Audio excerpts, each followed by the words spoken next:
తాకట్లో ఉన్న మీ బంగారాన్ని విడిపించి ఆ రోజు ఆన్లైన్ రేటుకి కొంటాం. Sharma gold company. ఇప్పుడు చెప్పబోయే వార్త ధైర్యవంతులే వినండి. చంపడాలు, చంపుకోవడాలు, నేరాలు, ఘోరాలు అంటే భయపడేవారు మాత్రం కాస్త జాగ్రత్త.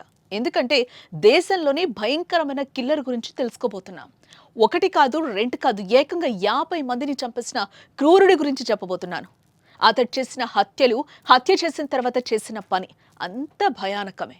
Devender Varma the most dangerous killer. ఢిల్లీకి చెందినవాడు. అతని గతానికి వర్తమానానికి ఎలాంటి సంబంధం ఉండదు. గతంలో ఆయుర్వేద వైద్యుడిగా ప్రజల రోగాలు నయం చేసే వ్యక్తిగా ఉండేవాడు. కానీ తర్వాత మనుషులను చంపే నరరూప రాక్షసుడిగా మారాడు.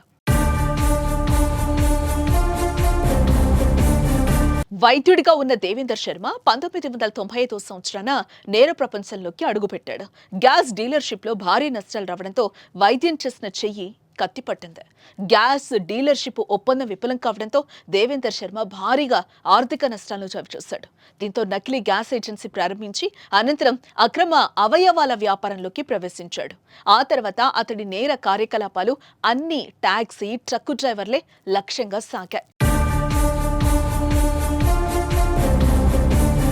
1995-2004 మధ్య కాలంలో ఒక ముఠాను ఏర్పాటు చేసిన శర్మ ఎల్పీజీ సిలిండర్లను తీసుకెళ్తున్న ట్రక్కులను అడ్డగించి ఆ డ్రైవర్లను చంపి సరుకును ఎత్తుకెళ్లేవారు. ఈ క్రమంలోనే టాక్సీ డ్రైవర్లను లక్ష్యంగా చేసుకుని హత్యలు కొనసాగించాడు. టాక్సీలను బుక్ చేయడం, ఆ డ్రైవర్లను చంపడం, ఆ మృతదేహాలు దొరకకుండా మొసళ్లకు ఆహారంగా పడేయడం, ఆ వాహనాలను ధ్వంసం చేసి మార్కెట్లో విక్రయించడం వంటి నేరాలను కొనసాగిస్తూ వచ్చాడు. చివరకు 2004లో కిడ్నీ రాకెట్, వరుస హత్య కేసులో అతన్ని పోలీసులు అరెస్టు చేశారు.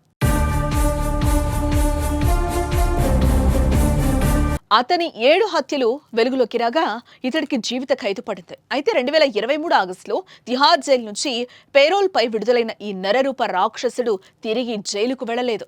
పేరోల్ పై బయటకొచ్చిన ఈ సీరియల్ కిల్లర్ ఎవరికీ కనిపించకుండా పోయాడు. పోలీసులు 6 నెలల పాటు అలీగఢ్, జైపూర్, ఢిల్లీ, ఆగ్రా, ప్రయాగ్రాజ్ వంటి నగరాల్లో సీరియల్ కిల్లర్ దేవేందర్ శర్మ కోసం గాలింపు చేపట్టారు. 2 ఏళ్ల పాటు వెతికి మరీ చివరకు రాజస్థాన్లోని దౌసా జిల్లాలో ఒక ఆశ్రమంలో పూజారి వేషంలో ఉన్న శర్మను తాజాగా అరెస్టు చేశారు. దేవేందర్ శర్మ 7 హత్యలే వెలుగులోకి వచ్చినా ఇతడు మొత్తంగా 50 మందిని చంపి మొసళ్లకు ఆహారంగా వేసినట్టు పోలీసులు భావిస్తున్నారు. ఆ కేసులను కూడా వెలుగులోకి తీసుకొచ్చే ప్రయత్నాలు చేస్తున్నారు పోలీసులు.